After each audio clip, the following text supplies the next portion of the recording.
नमस्कार दोस्तों, आज हम पढ़ते हैं मनोविज्ञान के संप्रदाय। शिक्षा मनोविज्ञान के संप्रदाय क्या है? Schools of psychology.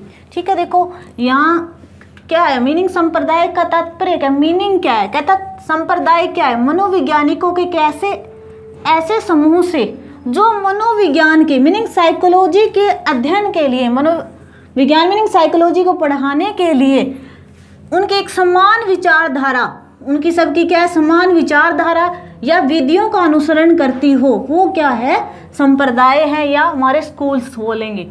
देखो या फिर क्या कह सकते हो, सभी स्कूलों मनोविज्ञान को, मतलब जो ये हमारे सारे संप्रदाय किसी करेंगे जो मनोविज्ञान को अपने ढंग से, अलग अलग ढंग से क्या करेंगे, परिभाषित करेंगे या डिफाइन करेंगे कि उसकी विषय वस्तु जो उसका कंटेंट है उसको किस किस विधि से अध्ययन किया गया, अलग अलग विधियों से बतलाया। मीनिंग कि हम मनोविज्ञान को इस विधि से पढ़ा सकते हैं। तो ये जो अलग अलग उनकी विचार आए और वो क्या हुए, मतलब किसी एक संप्रदाय के लिए क्या कई मनोवैज्ञानिकों के विचार इकट्ठे हुए, सेम हुए, वो ही क्या बन गए, संप्रदाय बन गए, या कह सकते हो हमारे स्कूल्स ऑफ साइकोलॉजी बन गए। मीनिंग मनोविज्ञान को पढ़ाने के ढंग बन गए। ठीक है, अब देखो इसमें सबसे पहले कौन सा है, संरचनावाद।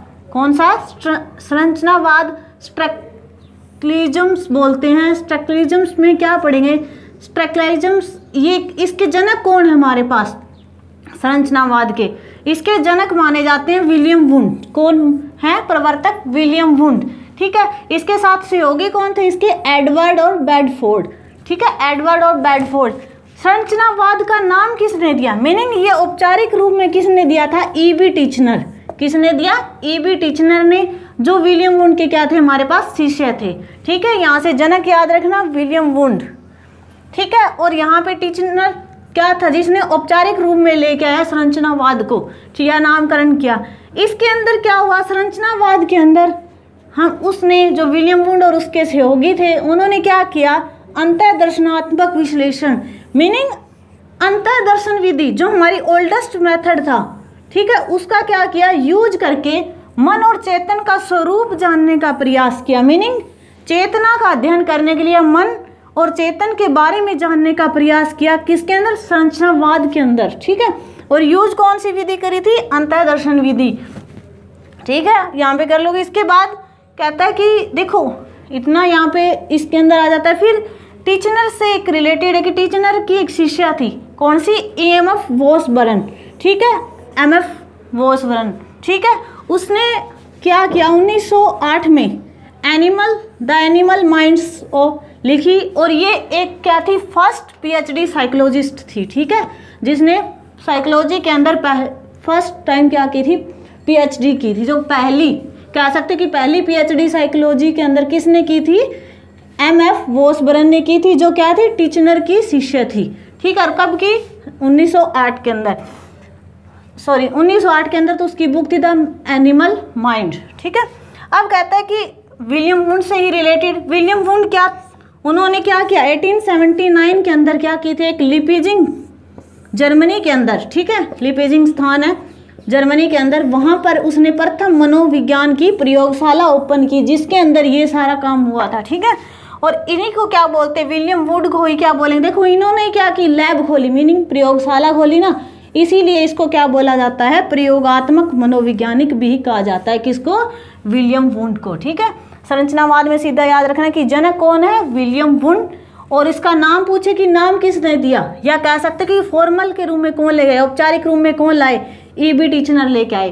साथ में उसके कौन थे, एडवर्ड और बेडफोर्ड। ठीक है, संरचनावाद में होता क्या है, इसके अंदर विधि कौन सी यूज होती है, अंतर्दर्शन विधि, मीनिंग आंतरिक जो हमारा जानने की जो इच्छा होती है उसके बेस पर था, इंट्रोसेप्शन मेथड के ऊपर था ये। ठीक है, जो ओल्डेस्ट मेथड है हमारे पास।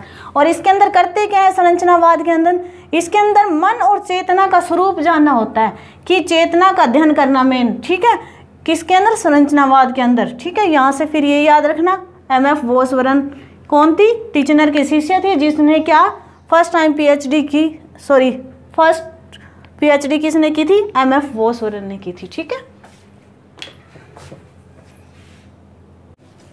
अब नेक्स्ट हमारे पास कौन सा है, संप्रदाय प्रकारवाद। ठीक है, या कार्यात्म वाद, ठीक है। कार्यात्मकवाद मीनिंग फंक्शनलाइज्म की बात करेंगे हम, ठीक है। फंक्शनलाइज्म मीनिंग कार्यात्मकवाद से पता लग रहा है कि इसके अंदर हम किसको देंगे, कार्य को, काम को, ठीक है। देखो ये किसने दिया, हमारा फंक्शनलिज्म स्कूल्स किसने दिया, ये दिया विलियम जेम्स। इसके जनक कौन है हमारे, विलियम जेम्स, जो कहाँ से है, यूएसए से। इनकी एक बुक थी प्रिंसिपल ऑफ साइकोलॉजी, जिसके अंदर इसने क्या, इसके पूरा डिफाइन किया हुआ, इसके बारे में बताया हुआ है। जो विलियम जेम्स है उसी को हम क्या बोलते हैं, father of modern psychology, meaning आधुनिक मनोविज्ञान के जनक कौन है हमारे, विलियम जेम्स, जिन्होंने क्या दिया, फंक्शनलिज्म दिया हमें, ठीक है। अब देखो इनके साथ कुछ समर्थक भी थे, उनमें से प्रमुख समर्थक हमारे थे जॉन डेवी, ठीक है। जॉन डेवी क्या, एक अमेरिका से ही थे, वो ही दार्शनिक और एक शिक्षा शास्त्री थे। क्या थे, दार्शनिक शिक्षा शास्त्री थे। इन्होंने एक बुक लिखी, टेक्स्ट बुक ऑफ साइकोलॉजी। कौन सी थी, टेक्स्ट बुक ऑफ साइकोलॉजी, जिसके अंदर इन्होंने विलियम जेम्स का साथ दिया और किसकी घोषणा कर दी, प्रकार्यवाद की घोषणा कर दी, मीनिंग फंक्शनलिज्म की घोषणा की। किसके अंदर, टेक्स्ट बुक ऑफ साइकोलॉजी, ये याद रखना, ठीक है। इसके बाद देखो यहाँ मन के अध्ययन में जीव विज्ञान की प्रवृत्ति अपनाई।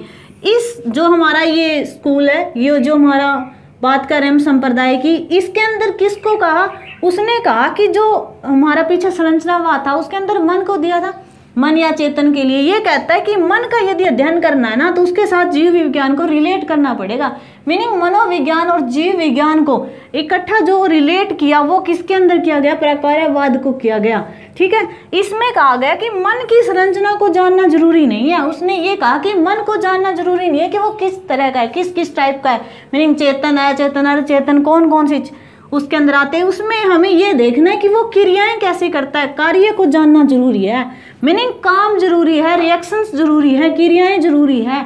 ये जरूरी नहीं है कि वो कौन सा पार्ट कर रहा है, उसका चेतन कर रहा है, अचेतन कर रहा है या अर्ध चेतन कर रहा है, ठीक है। मीनिंग यहाँ पे हम क्या देखेंगे, मन की क्रियाओं को देखेंगे, उसके काम को देखेंगे, ठीक है। ये चीज यहाँ पे इंपॉर्टेंट है। उसके बाद देखो जेम्स ने कहा कि इस संप्रदाय में संपूर्ण व्यक्ति, किसका, संपूर्ण व्यक्ति का अध्ययन पर यदि हमें करना हो, संपूर्ण व्यक्ति का अध्ययन करना हो तो हम क्या करेंगे, मनोविज्ञान और जीव विज्ञान में घनिष्ठ संबंध लेकर उसका क्या करते हैं, अध्ययन करते हैं। तो यहाँ से ये याद रखना कि जेम्स के अनुसार प्रकार्यवाद के अंदर हमें एक सबसे घनिष्ठ संबंध किसमें, मनोविज्ञान और जीव विज्ञान के अंदर यदि हम रिलेट लेके चलते हैं तो क्या है, व्यक्ति का अध्ययन कर सकते हैं, उसके बारे में जान सकते हैं। तो यहाँ से याद रखना कि जेम्स ने ही क्या किया था, मनोविज्ञान और जीव विज्ञान में आपस में क्या बताया था, घनिष्ठ संबंध बताया था कि इन दोनों के बीच में क्या है, अच्छे संबंध है, घनिष्ठ संबंध है हमारे पास। तो यहाँ से याद रखना इस चीज को। तो जैसे जेम्स, जैसे क्या हुआ, जीव, और मैं से क्या लिख सकते हो, मन, मीनिंग जैम कह सकते हो कोई चीज, हमारे पास जाम हो गई। जाम कब होगी, जब हमारा मन और जीव दोनों चीज क्या होंगे, मिल जाएंगे, ठीक है। तो ये याद रखना। अब देखो नेक्स्ट हमारे पास कौन सा संप्रदाय है, व्यवहारवाद या बिहेवियरिज्म की बात करते हैं, ठीक है। ये किसने दिया था, जॉन ब्राइट्स वॉटसन ने, या जेबी वॉटसन, क्या कहते हैं, जेबी वॉटसन। इन्हीं को क्या कहा जाता है, व्यवहारवाद का जनक कहा जाता है, किसे, जेबी वॉटसन को, ठीक है। यहाँ से इसको याद रख लेना कि हमारी जो व्यवहार है उसी के अकॉर्डिंग क्या लगती है, वाट लगती है ना, किसी चीज़ हमारा किसी का बिहेवियर होगा उसी के अकॉर्डिंग उसकी क्या लगती है, वाट लगती है। तो यहाँ से रखना व्यवहारवाद का जनक वाटसन। कहता है ये इसकी शुरुआत कब हुई, मतलब कब ये आया, कहता है कि जब प्रथम विश्व युद्ध के दौरान जो अमेरिकन मनोवैज्ञानिक थे उन्होंने इस संप्रदाय को क्या दिया, स्थान दिया, या उनको रिलीज कह सकते, वो हमारे सामने आया, ठीक है। अब कहता है कि व्यवहारवादी केवल क्या करते हैं, मापन योग्य, जो हमारे मापने योग्य व्यवहार होता है या जो महसूस करने योग्य होता है, ऑब्जर्वेबल जो हमारा है वो क्या हो है यदि, तो उसको अपनाता है, व्यवहार पर बल देता है। मीनिंग व्यवहारवादी क्या मानते हैं, व्यवहारवादी किस पर बल देते हैं, वो ये बल देते हैं कि जो व्यवहार वो ही है जो केवल हम मेजर कर सकते हैं या महसूस कर सकते हैं, ठीक है ना, उसी को अकॉर्डिंग पर बल दिया। मीनिंग मनोविज्ञान हमने पहले इनकी डेफिनेशंस पढ़ी थी, लास्ट में हमने क्या कहा कि अब मनोविज्ञान साइकोलॉजी क्या है, व्यवहार का विज्ञान ही मनोविज्ञान है ना।